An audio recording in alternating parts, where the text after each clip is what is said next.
na. Huwag niyo sabihin, peke yung sorbet na yan, ha? Mga tarantada, mga hendodots. So, magandang araw po sa atin lahat, mga minamahal na kaibigan.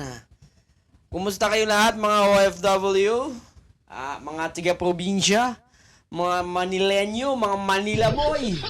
Kumusta kayo lahat? Magandang araw, ha? Pag-uusapan po natin ngayong oras na ito, o ngayong araw na ito, ang bagong survey po na mayorya po ng mga Pilipino gusto pasagutin. Siguro, siguro ito mga kaibigan, kasama rin po yung mga GGS dito. No? Gago! Kasi, gusto rin po nila na malaman talaga kung ano ang ginawa ni Sara. Gago! Bago nila ituloy-tuloy ang suporta nila sa 2028 presidential elections. Kasi nakakasiguro po ito tayo na kung matuloy man itong impeachment na ito mga kaibigan, talagang kung talagang malapit na siyang masukol, magre-resign ho ito mga kaibigan.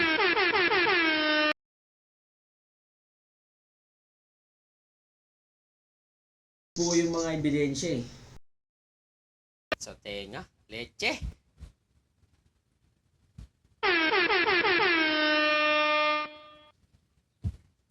Solid ho mga kaibigan ng mga ebidensya.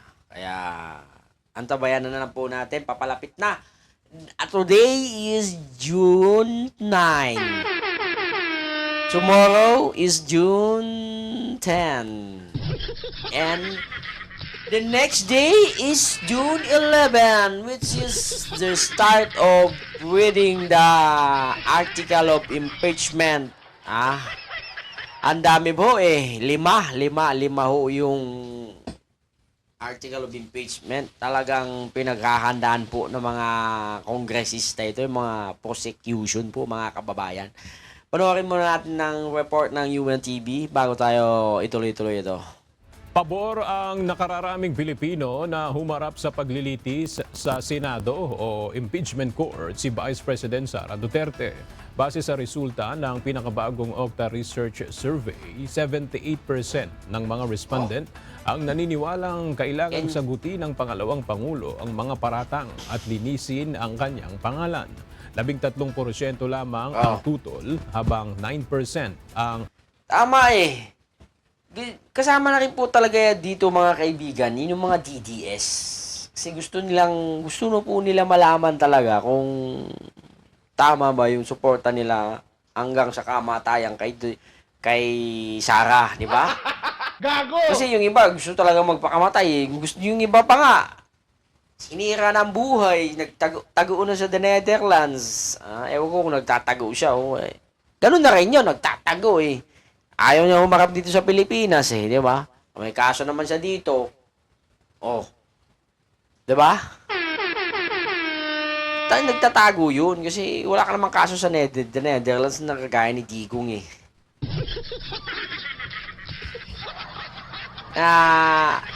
diyan ka maglagi. Wala. There's nothing and blah blah. etc. But anyway, Itong survey na to mga kaibigan, kasama na po talaga to. Ulitin ko po, kasama na po dito yung mga GGS. Kasi, alam nyo na, sila kumbaga, sunod-sunurang mangmang.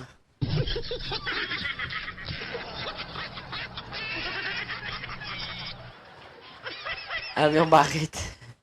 Ewan ko. Gusto nila magpakamatay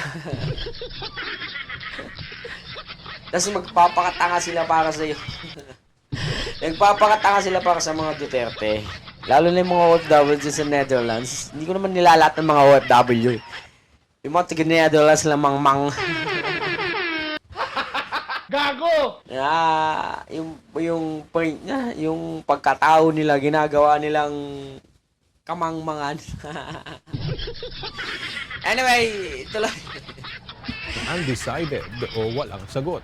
Ipinapakita ng survey results ang malakas na suporta ng publiko para sa accountability at due process. Inaasahang sisimulan na ng Senado sa June 11.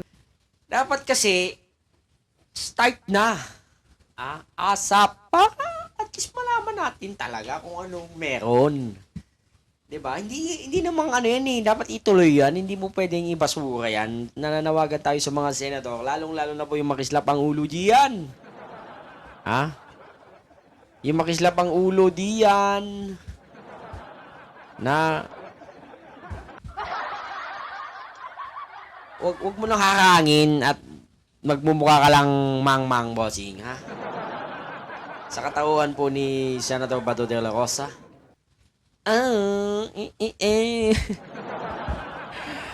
Last 2 days ago, malalaman na natin ang mga ebidensya, lalabas na yan. Kasi kung ano ba yung trial po mga kaibigan, yung impeachment trial, ay ano po iyan, kumbaga, live. Kagaya na nun po nung impeachment ni Erap, ni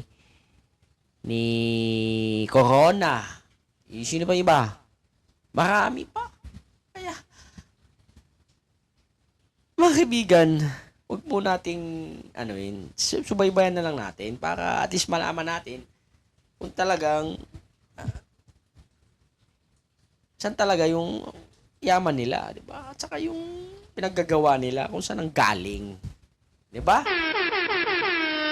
Lahat naman tayo nakasuporta sa mga Duterte, pero hindi naman all the way. Tipong kailangan mo magpakamatay para iba na yung kulto na yun, kulto na yun. Yung isang relihiyon na yun pag ganun. Di ba?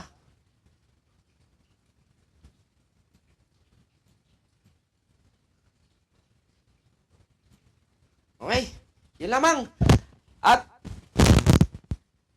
butang ina. Sakit sa tenga.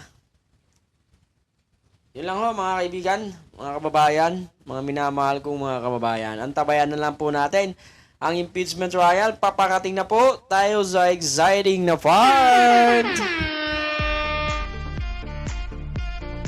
Magandang araw po at have a nice day. Adios!